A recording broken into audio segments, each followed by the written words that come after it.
qué alegría que tengo con la entrevista central de hoy, que si tuviera que presentarlo diría tantas cosas. Por supuesto que es un compañero de la casa, que es guapo en más de una versión, que tiene una voz espectacular y que con ella, en todos los sentidos de la palabra voz, también ha hecho mucha cosa. Pero mis compañeros eligieron presentarlo de esta manera.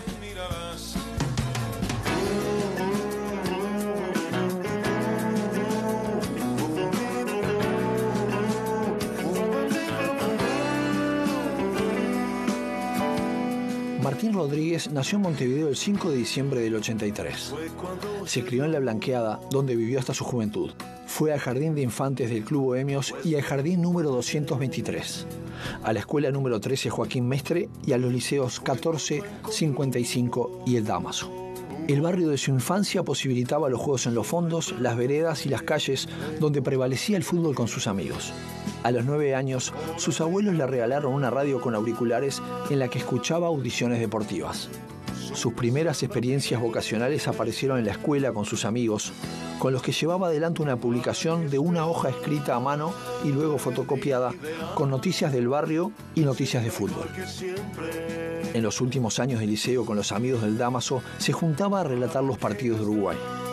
Estudió comunicación social en la UTU, periodismo en el IPEP e hizo cursos de locución. En 2003 participó en el programa de Canal 10 El 11, conducido por el profe Piñeirúa, y ganó el primer premio votado por el público. Así comenzó su carrera profesional en 13 a 0, donde estuvo más de 10 años. Fue locutor y conductor en Canal 10, trabajó en La Diaria y en M24. Actualmente integra el colectivo Por Decir Algo. En TV Ciudad condujo En Otro Orden y es, desde hace años, el conductor del informativo central. Buenas noches, ¿cómo andan? Tambores de la información. Por última vez en la semana aparece la edición central de MBD Noticias en TV Ciudad. ¿Cómo te va, Natalia?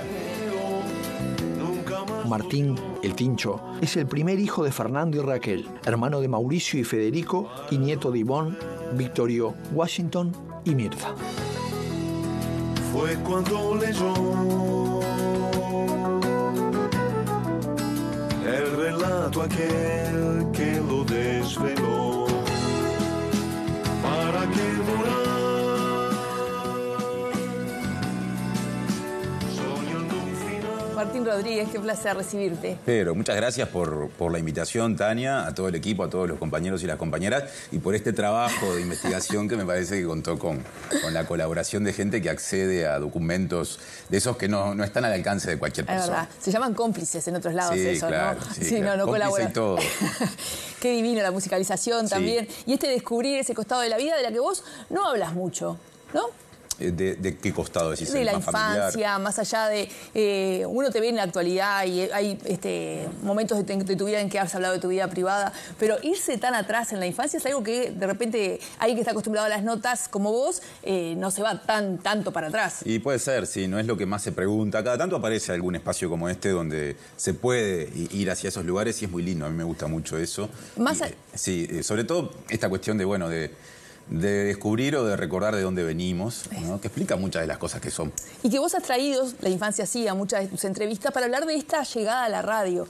Pero ¿qué otras cosas de esa vida familiar te vienen seguido en el hoy por hoy? Bueno, yo creo que hay una cuestión muy, en primer lugar, una cuestión muy vinculada con los gustos, ¿no? Con los intereses, que incluso tienen que ver con mi trabajo, con mi profesión, ¿no? Una persona que llega a trabajar, como tantas personas lo hacemos en el periodismo, no siempre, pero generalmente es una persona que proviene de un hogar donde la información, la realidad, la política estaba muy presente. Es decir, que ahí hay un elemento que me parece que definitivo en muchas de las cosas que soy, el interés por el fútbol también, que viene sobre todo del lado paterno. Yo termino trabajando como relator. Después hay otras cuestiones que son más de comportamiento y de vinculación social. Yo creo que criarse todavía en ciudades como Montevideo, si uno tiene el privilegio, la suerte, porque hay cosas, ¿no? El famoso punto de partida que no las elegimos, nos vienen dadas y a veces condicionan para mal y a veces para bien, pero sí. En un barrio de nivel medio, con esas lógicas de relacionamiento muy horizontales que ojalá que nuestra sociedad nunca pierda. Yo creo que también después explica la forma de relacionarse que uno trata de generar y que busca por la recíproca en los lugares de trabajo, en los ámbitos en los que socializa. Entonces todo eso está presente. 2 puntitas más de tu infancia. Tu mamá maestra. Sí, mi madre maestra. Yo soy hija de maestro. Hay un prejuicio con respecto a eso, ¿no? Es cierto. Ahí. Mi madre es maestra y es ingeniera agrónoma. Durante un tiempo trabajó de las dos cosas, pero la carrera en la que tuvo, digamos, la mayor trayectoria, se jubiló hace poco y porque estaba obligada. Si no hubiera seguido trabajando, es el magisterio y bueno, sin dudas que ha sido un puntal familiar y que hay una pasión muy fuerte de parte de ella con la docencia, que yo creo que también es su forma de vivir el compromiso a su manera, porque la docencia también es compromiso en el territorio, en los barrios que más precisan. Todo eso también está muy presente en ese perfil. Y esa cercanía te lleva a la infancia tan atrás, porque uno cuando revisa la historia de la gente muchas veces entiende cosas del hoy. Y una de las cosas que yo entendí es esto que vos que aprendiste de tu abuelo Victorio, sí. Esto de recorrer, de caminarse la ciudad, que es imposible que uno se aleje de los problemas de la gente cuando las tiene al lado, ¿no? Y que vos es una costumbre que la has mantenido a través de los tiempos, esto de recorrer, de estar. Sí, de hecho, recién te decía antes de venir al aire que me distraía mirando las imágenes aéreas de dron que son parte de la escenografía del programa, que son imágenes aéreas de Montevideo. A mí me gusta mucho la ciudad de Montevideo. Una vez hace mucho tiempo un amigo me lo hizo ver racionalmente, porque soy de acá, pero en general, incluso cuando tengo la oportunidad de viajar, disfruto mucho de los paisajes urbanos y la caminata termina siendo el ejercicio de relax más maravilloso que encuentro cotidianamente. Yo puedo caminar, no quiere decir que sea un récord, hay gente que camina más, pero 2 o 3 horas un sábado de tarde, un domingo de tarde, en el marco de otros planes. Después puedes ir al cine, ver amigos, ver a tu pareja, lo que sea, y en esos en esas 2 o 3 horas escuchando música, es como que realmente lo que hago es una suerte de masaje a la cabeza que me hace bien, que creo que todos lo precisamos, cada uno lo encuentra en actividades diferentes. También está la terapia, yo soy defensor, aunque en este momento no la estoy haciendo, la hice en otro momento. Y bueno, y ahí creo que hay una incidencia muy fuerte de una familia que siempre estuvo muy vinculada a las cuestiones urbanas, a las cuestiones de Montevideo, y mi abuelo en particular. Mi abuelo no llegó a ser arquitecto ni llegó a ser ingeniero, pero estudió las dos cosas y era hijo, como tanta gente de su generación, nació en el año 20, de italianos constructores, que vieron crecer y que con sus manos hicieron el crecimiento de la ciudad, con sus pequeñas empresas que hacían veredas, que hacían casas, que en algunos casos son joyitas arquitectónicas hasta hoy, en una lógica de otro país, cuando hacer eso no implicaba ser rico, como sería hoy alguien con una empresa, otra economía, otra realidad. Y evidentemente ese gusto por la caminata de Montevideo está muy asociado a lo que él hacía, porque él también los fines de semana, hasta los casi 90 años, seguía caminando la ciudad. Yo hablaba de lo de la voz, porque muchos te conocimos por esa voz maravillosa que tenés, por esa dicción, por esa profundidad, pero voz es mucha cosa. Tener voz en un medio de comunicación, en horario central, en un informativo, es algo que vos te has ganado. En este mismo estudio fuiste una de las caras principales de las elecciones nacionales, que para todos los informativos del mundo, las personas que están en esos lugares son lugares de credibilidad, que es la palabra más linda del diccionario hoy por hoy, ¿no? La más difícil de encontrar. Pero leí una entrevista tuya hace unos años que soñabas que la gente te viera como ese periodista que relata. Bueno, claro. ¿Sos hoy por hoy? Sí, lo soy. Mi vínculo con el relato en este momento es un vínculo mucho más parcial que el que tuve en otro tiempo y que el que querría con el colectivo de Por Decir Algo, una cooperativa de trabajo de la que soy parte, que fue mencionada en la presentación. Tenemos un acuerdo de coproducción con Radio Mundo, la radio de Emiliano Cotelo, hablando de credibilidad, otro periodista que es referencia para muchísimas personas. Y lo que hacemos en Radio Mundo es darnos el gusto de hacer transmisiones cuando juega Uruguay, ¿no? Es como la canción de Jaime, ¿cuándo juega Uruguay? Jaime siempre tiene que estar, como estuvo en la presentación, ¿no? Y en mi vida también está muy presente. Y entonces hacemos la eliminatoria y es en esta cosa dosificada que tienen hoy las eliminatorias. Son 6 partidos por año, 6 el año pasado, 6 ahora, faltan los 2 de noviembre y 6 el año que viene, y se nos termina. Es un reencuentro con el relato que es una cosa muy importante para mí, y como vos decías, en algún momento lo traté de sintetizar con esto del periodista que relata, porque son en definitiva las dos cosas que más me gusta hacer: el periodismo en general y el relato como divertimento en particular. que no es suficiente para vivir. Yo creo que uno debe exigirse más que decir solo relato fútbol y nada más que eso. El periodismo de todos los días es la continuidad de la comunicación, el involucramiento con los temas más importantes, y el relato es el divertimento que aparece una vez cada tanto, antes los fines de semana, ahora cuando juega Uruguay, y ojalá nunca lo pierda porque me gusta mucho. Has relatado, te diste grandes gustos, ¿no? Relatado partidos en esta casa también, sí, claro. ¿no? Era una maravilla. Pero aparte de tu vínculo con el fútbol, también se fue hacia otros lugares, ¿no? Muchas gracias, jugadores. ¿Qué título? Sí, sí, claro. Yo no tengo tatuajes, pero me podría tatuar. Te lo podrías tatuar, sí. Muchas gracias, claro. jugadores. A los que... ¿Qué mensaje fue ese programa en sí mismo que saludaba desde el título con una reverencia a los protagonistas? Sí, claro, fue un programa que hicimos la mayor parte del tiempo con Gonzalo Delgado, después la última temporada con el Tano Abadí en Canal 10, iba los sábados de mañana, que se hizo usando el archivo de Estadio 1, ¿no? Que desde fines de los 70 hasta mitad de los 90, cuando empezaron las lógicas de venta de derechos de la AUF más parecidas a las de ahora, tenía todo el registro que en otros lugares, desgraciadamente, tiraron a la basura o fueron regrabando, ¿no? Y fueron olvidando. Entonces vos ahí tenías una cantidad de campañas de Uruguay, de equipos uruguayos a nivel internacional, a nivel local, tiempos de Libertadores, de Intercontinentales, y después todas las campañas, Campeonato Uruguayo 79, 80, 81, 82, todo eso. Y había una cantidad de goles para repasar y de campañas para repasar. Entonces la idea era, tomando eso que viene de una canción de tribuna, muchas gracias jugadores, gracias por esta alegría, y cada uno la completa como sea, bueno, era hacer un poquito de memoria futbolera, que es algo que a los futboleros y las futboleras nos gusta mucho, eso de empezar a recitar viejas formaciones o equipos a los que por los cuales sentimos gratitud, como te pasa a vos con tantos equipos recientes por los que sentís un gran afecto. Sin duda, parece muchas gracias, jugadores, y lo de tener memoria y el fútbol y que nos gusta. Es cierto, pero a la vez es como una gran contradicción que tenemos, ¿no? Vos fuiste uno de los grandes defensores de la cultura fútbol de Villa Española, cultura de barrio. Y bueno, y uno ve que el fútbol a veces expulsa esas cosas, porque las expulsa. Las termina, sí. Sí, es toda una discusión muy profunda. ¿Cómo amamos vos y yo un lugar que tiene tanto de eso, de echar a lo distinto? Y bueno, porque no es racional. Yo creo que lo que nos pasa con el fútbol, a quienes somos personas futboleras, es una cosa que es muy difícil, es lo inefable, es lo que es difícil de poner en palabras, ¿no? Si no lo sentís, no lo entendés, dice bueno, uno. Algo así, claro, algo así. De un lugar donde, por suerte, no me echaron, ¿no? Porque ese es el eslogan de 13-0 que ha sido muy importante en mi vida y en mi desarrollo, inclusive por el relato, entre otras cosas. Ese es el lugar donde empecé a relatar. Pero volviendo a lo que decías del fútbol, es como lo planteás.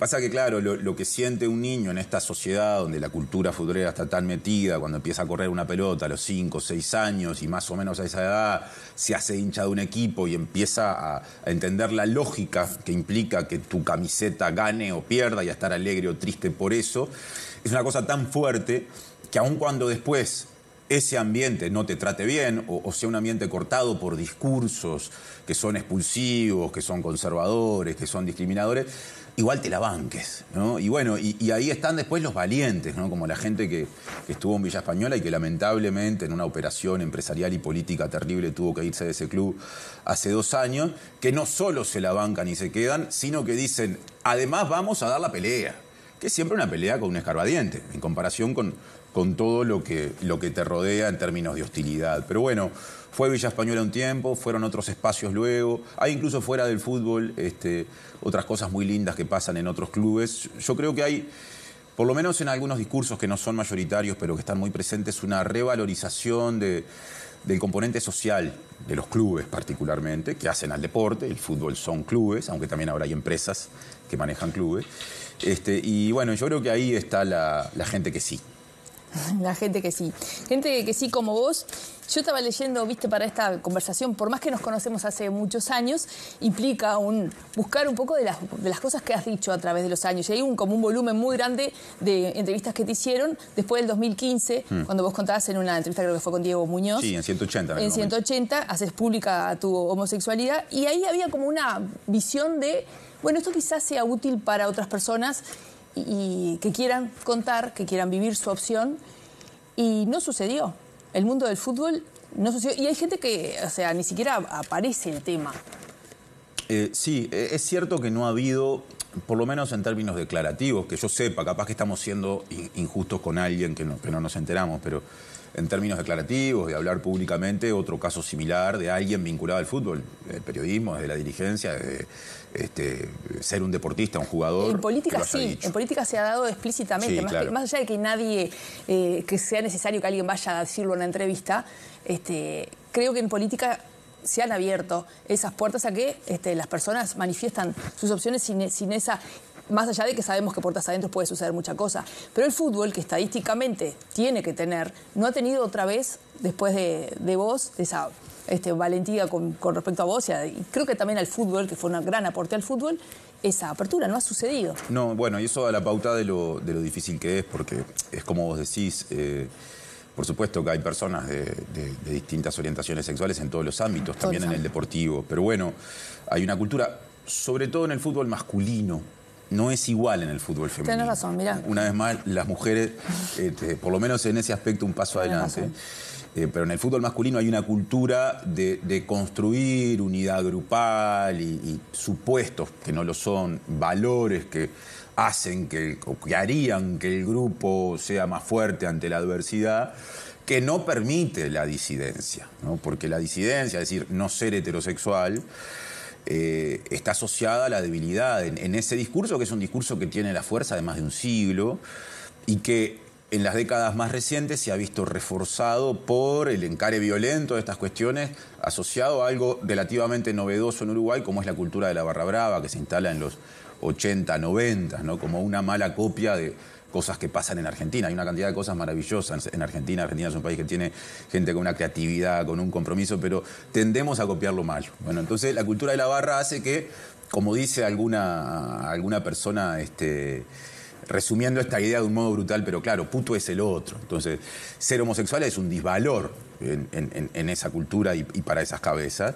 Y yo creo que eso, inclusive en ámbitos del fútbol, que no son ámbitos de personas asociadas a las conductas violentas de las barras, tiene una potencia terrible, ¿no? Y genera una suerte de pacto de silencio. Dicho de otro modo, si sos homosexual, cállate la boca, todos nos haremos los distraídos, pero mejor que no lo digas. Y bueno, y eso, como le escuché decir una vez a Diego Sempol, un académico, militante de los colectivos LGBTIQ+, de este país de toda la vida, que aparte ha estudiado estas cuestiones desde la academia, lo que termina haciendo es masacrando trayectorias humanas. Hay gente que la pasa muy mal por culpa de eso. Y me parece que algún día tenemos que preguntarnos, o tendremos que preguntarnos, qué estamos haciendo para que eso nos siga ocurriendo del mismo modo. Me queda un minuto de esta preciosa conversación que te agradezco en el alma. Sé que tenés jornada larga como siempre en TV Ciudad. Es un honor que estés con nosotros. Te quiero, te admiro. Bueno, muchas gracias. Y sos espejo para mucha cosa. De esta última pregunta que te hice, lo sos, lo has sido, de ser guapo en más de un sentido. Pero estoy frente a uno de los mejores relatores de nuestro país, o al menos eso creo. Bueno, muchas gracias. Te estoy agradeciendo mucho todo el tiempo. Me estoy repitiendo te vas a tener que bancar mi piropeada, que estoy editada así agarrada de manos para no cosificar, porque estamos en pantalla. Pero sabes que siempre te he piropeado, que sos una persona exquisita en más de un sentido, Martín Rodríguez. Pero sos, aparte, alguien que se ha construido en base a espejos, ¿no? Del relato. Y sé que queda un minuto nada más, pero nosotros tuvimos esas grandes escuelas de Víctor Hugo, Solé, que luego heredaron Carlitos Muñoz, Kessman y otros tantos que vinieron a hacer generaciones de relatores. Desde afuera, uno que consume fútbol ve mucho que en Argentina sí se ha desarrollado y acá cada vez hay como algo que no se está tomando la posta. ¿Pensás que los relatores de hoy tienen posibilidades de tener espejos, escuelas, formas de aprender lo que está bien, lo que está mal, lo que se puede innovar o no dentro de este deporte maravilloso? Sí, yo creo que espejos hay. Para empezar, el relator que a mí siempre me resultó más... el mejor es Víctor Hugo Morales y sigue trabajando, ¿no? Lo hace a esta altura casi como un hobby, creo que no lo precisa, lo hace más por un compromiso que tiene con un colectivo también, con el que en un tiempo en el que le tocó dejar ciertos lugares de privilegio, entendió que tenía que seguir para adelante, más allá de que pasar a ocupar otro lugar en ese pero mercado sigue siendo el tan libro, agresivo sí, como el sí, argentino, pero sigue siendo un ejemplo. Yo creo que Víctor Hugo llegó para embellecer el oficio del relato, para perfeccionarlo. Claro, es la... Pero es bueno, la versión estás en radial. la misma y sé que no tenemos tiempo, pero seguimos con Víctor Hugo de Espejo. ¿Hay nuevos espejos? Yo creo que sí. El tema es que los espejos se corrieron. Yo creo que los pibes no quieren ser Víctor Hugo, quieren ser Clos o Viñolo, porque el relato en formato audiovisual ha ido volviendo al relato radial, que es maravilloso por lo que te exige en términos expresivos, una cosa menos popular. Yo creo que los últimos relatores que en este país llegaron a escala uruguaya a ese nivel de repercusión fueron Kessman, Muñoz, hasta los 90. Ya ahí empieza la tele, la lógica de los derechos. Cualquier partido lo podés ver desde el bar de la esquina si no tenés cable, o hoy por una aplicación en tu teléfono. Entonces la radio, que va a seguir existiendo y que seguirá siendo muy importante, tuvo que dar un pasito al costado y asumir su condición de humildad, pero sigue teniendo esa cosa maravillosa del servicio social que le llega al tipo que está subido a un tractor en no sé dónde y que quiere, mientras hace su trabajo, escuchar el partido o lo que sea, el domingo o el sábado de tarde. Así que seguirá habiendo radio, seguirá habiendo relato radial y seguiremos los relatores, entendiendo la actualidad, tratando de exigirnos el doble chip. Estar preparados para lo uno, pero también para el relato audiovisual. Martín, muchas gracias por esta conversación. Por favor, Tania, muchas gracias a vos, a la producción, a las y los compañeros, y hasta la próxima. Nos vemos en la próxima, que esperemos que sea muy pronto. Yo les invito a hacer una breve pausa porque yo me quiero sacar una foto con este señor. Ya regresamos.